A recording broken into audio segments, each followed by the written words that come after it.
everyone, and welcome to the RDG Sports Channel with your boy RDG, talking your Commanders. Thank you to the people that just recently subscribed to my channel. I appreciate you guys. I'm nothing without you guys.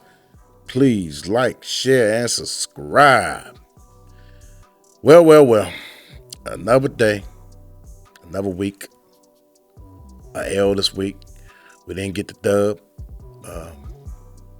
Came up a little bit short. There's a lot to uncover here. We're going to start on defense. That's where we're going to start at. Our defense played remarkable in the first half. Second half, our defense didn't play so remarkable. They made a stop here and there on the second half, but it wasn't good enough. It wasn't good enough. It wasn't good enough at the end. Mr. Jack Del Rio, Mr. Blitz for the third time with the same blitz scheme, and you paid for it on that third time. Instead of you dropping Cameron Curl on that third time when you blitz the same formation, you see Geno Smith was already prepared for that blitz package. Mr. Jack Del Rio, he was already prepared for it. Already prepared. Instead of you dropping Cameron Curl in coverage, they knew Cameron Curl was going to come for that blitz. As soon as Cameron Curl came up, Geno Smith threw the slant. Because he knew Benjamin St. Juste wasn't going to stop him on the slant. He just caught the PI. So you knew he had just caught the PI, I think, the series before that. On the lock and touchdown series. So you kind of expected that St. Juste wasn't going to be all up on him. Wasn't going to be as physical.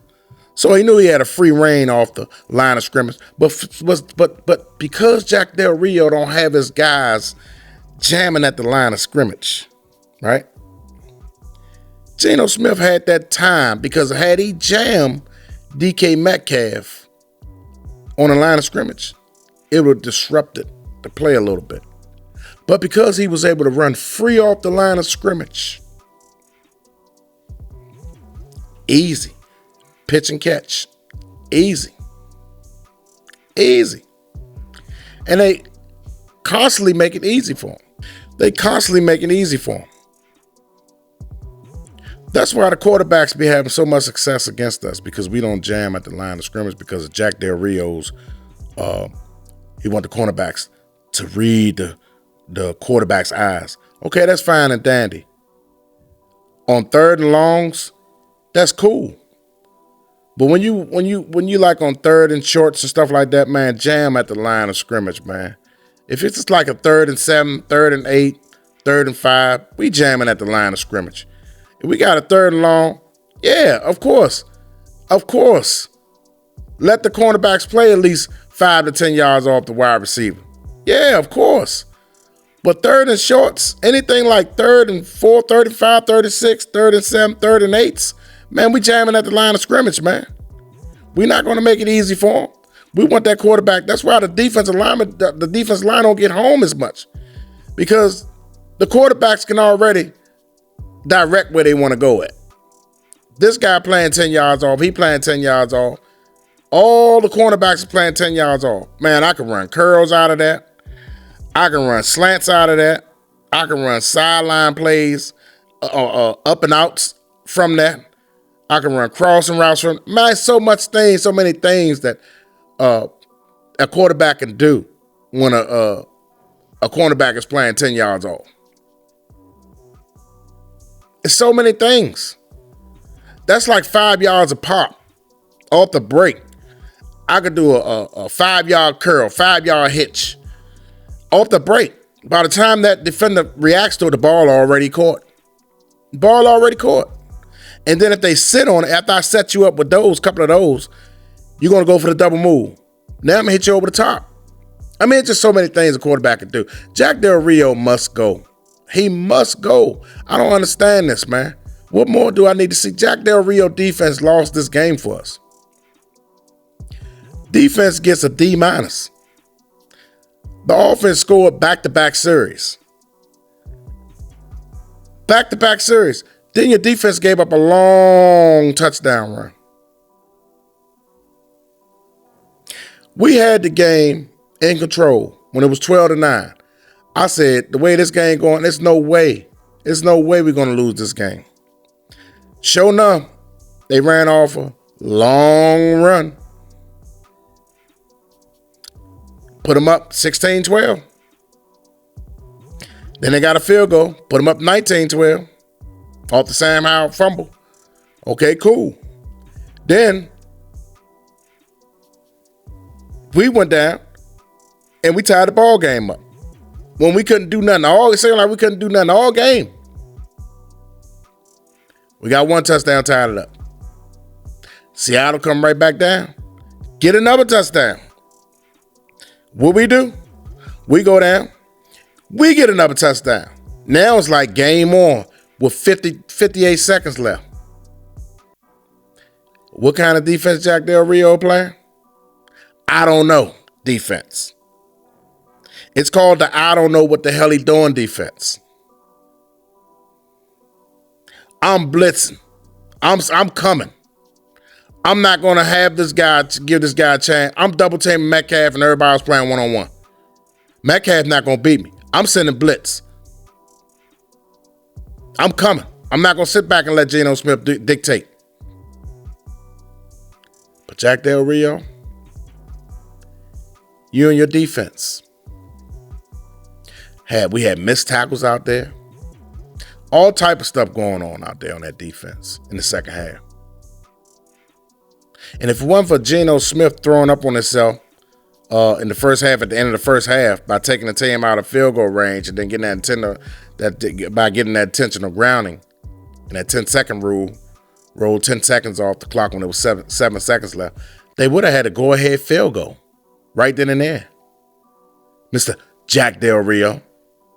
You did one good thing in the second half. That's get that 3 and out. And then I think you made one other stop in the second half. The rest of the times, it was field goal, 2 touchdowns. Field goal and 2 touchdowns, Mr. Jack Del Rio. No, I'm sorry. Was it 3 touchdowns you gave up in the second half, Mr. Jack Del Rio? That's how they got the 16, and then they got the 19, then they got 26. I'm sorry, 2 touchdowns and 2 field goals, Mr. Jack Del Rio. 2 punts. All the other 4 series resulted in scores, Mr. Jack Del Rio. Now, flipping the other side. Now, before I do that, let's talk about special teams. The field goal kicker, Mr. Sly, missing that field goal. That was a game changer. That changes the dynamics of play calling. Because the simple fact, now, Mr. Ron Rivera likes to play it close. So now instead of being a 7-0, 6-0, then Seattle goes down and score and made it 6-3. Now you got a type of game Ron Rivera, for some reason, he loves to play it close. Who knows what he'd said to EB? Who knows? But I doubt all that happened. I just said that because I'm frustrated right now. Ron Rivera probably didn't have anything to do with it. Mr. Joey Slide just simply missed the daggone field goal. I want to blame stuff on Ron Rivera so bad, but that wasn't his fault. But I could blame Ron Rivera on that dumb timeout. But that's neither here nor there. That was the only bad thing I think the special teams did today. You know, field goal kicker missed the extra point. You know what I'm saying? But let's talk about the offense. The commentator said something about Sam Howell, right? He said, Sam Howell on that 4th and 1 play. Let's see if you a franchise quarterback, blah, blah, blah, blah. Sam Howell did more than show you if he when he converted that 4th one. He did more than show you. He went down and scored in the clutch. He played big boy football right there. The guy doesn't fold for anything. He had pressure in his face 75% of the time in the game. He had pressure in his face. When it was time to deliver, he delivered. No doubt about it. He delivered when it was time to. That pass that he threw to De'Ami Brown was an electrifying pass. That pass that he threw to Gibson on the sideline was an electrifying pass. What more do this guy have to do to satisfy you people, to shut you people up? You people should no longer be saying, is Sam Howell the answer? You people on these commentators, you football analysts out there, and the commentators, you guys should all be saying, this guy is the franchise quarterback. 3 touchdowns, over 300 yards again. His 4th time this season in 10 games, throwing over 300 yards.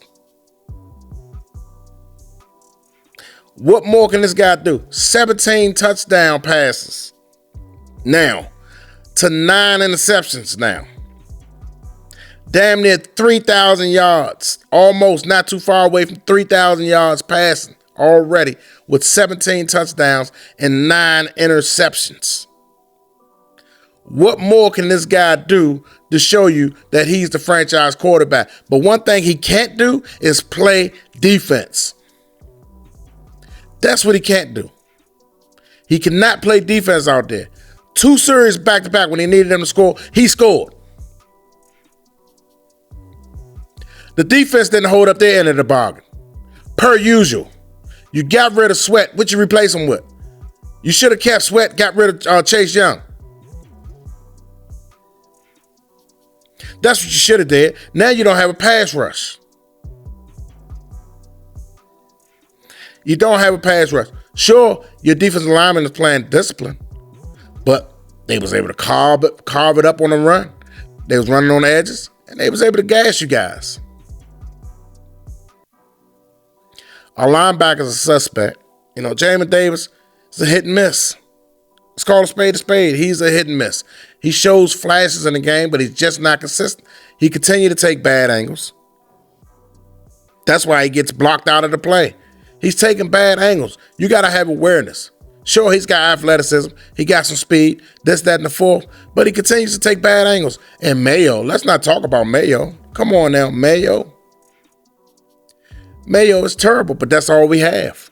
You don't utilize Hudson more. I know he's small, going up against the run, going up against those big offensive linemen. You got to play a guy like Mayo because Mayo's got more size. I get that. But Mayo's trash in coverage.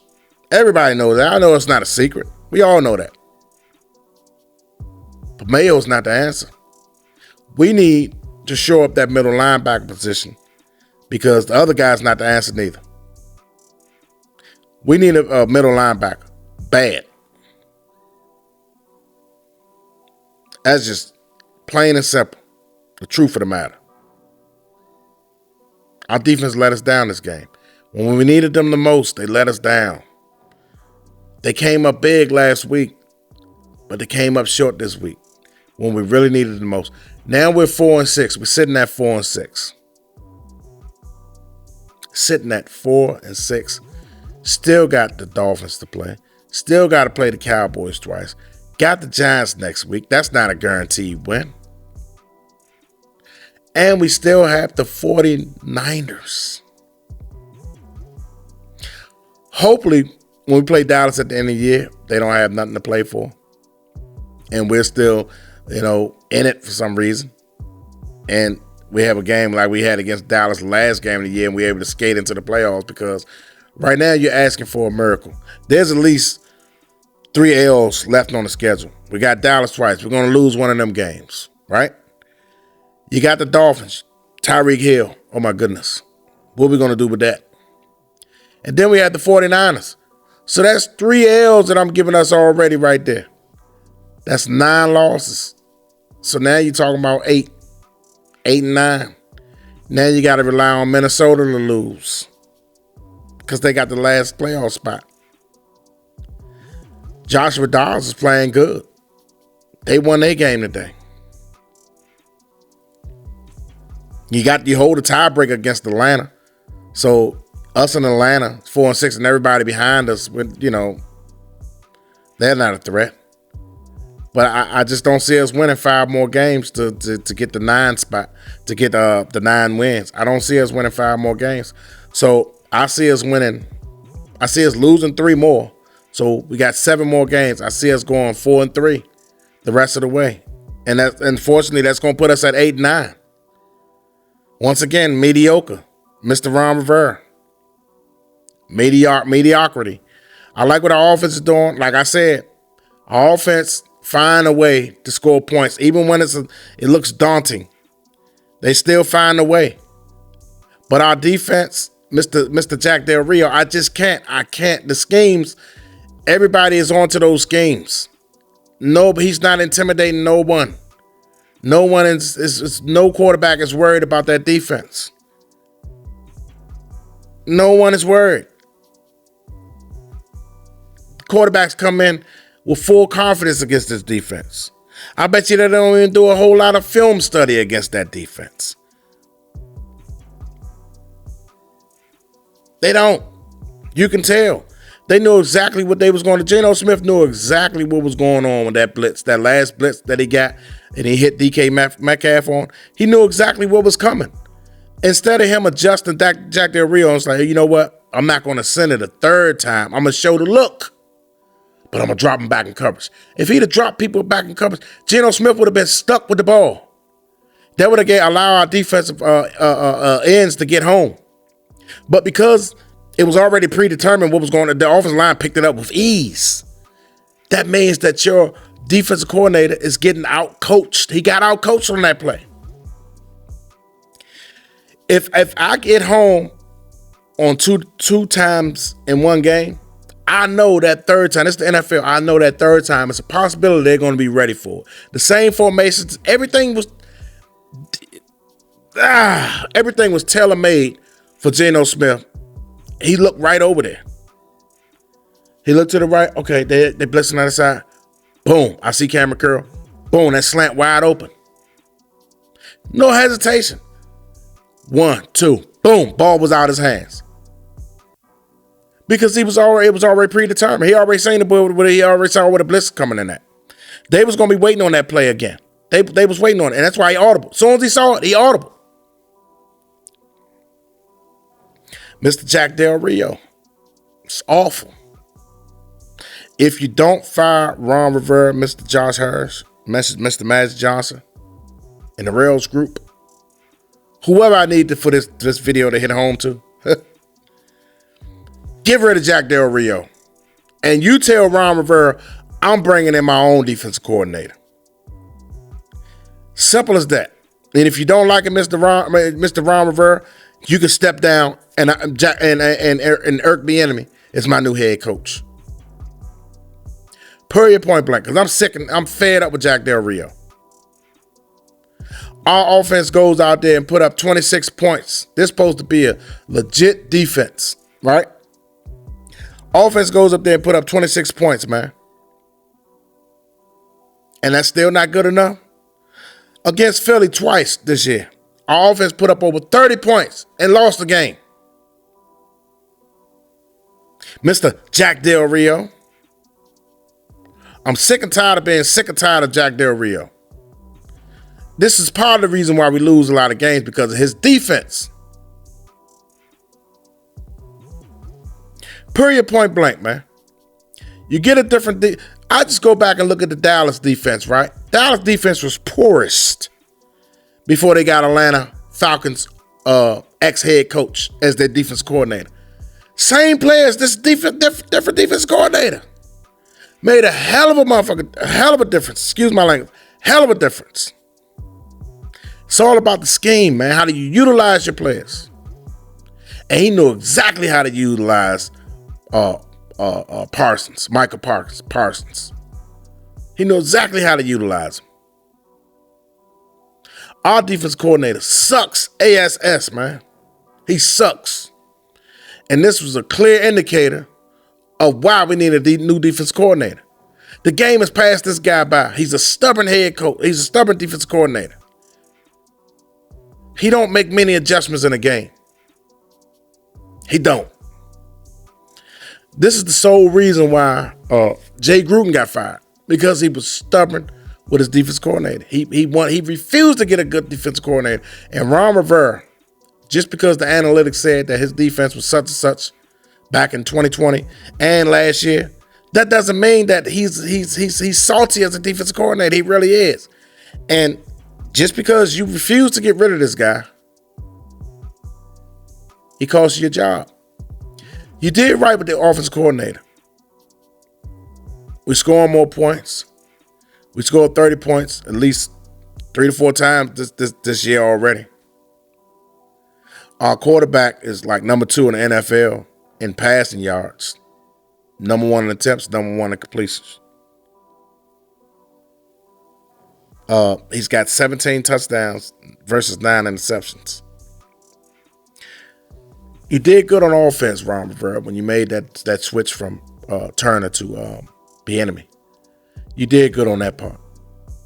But where you fell in that, Ron Rivera, is by dismissing your defense coordinator, who's clearly is not the guy, man. Clearly is not the guy.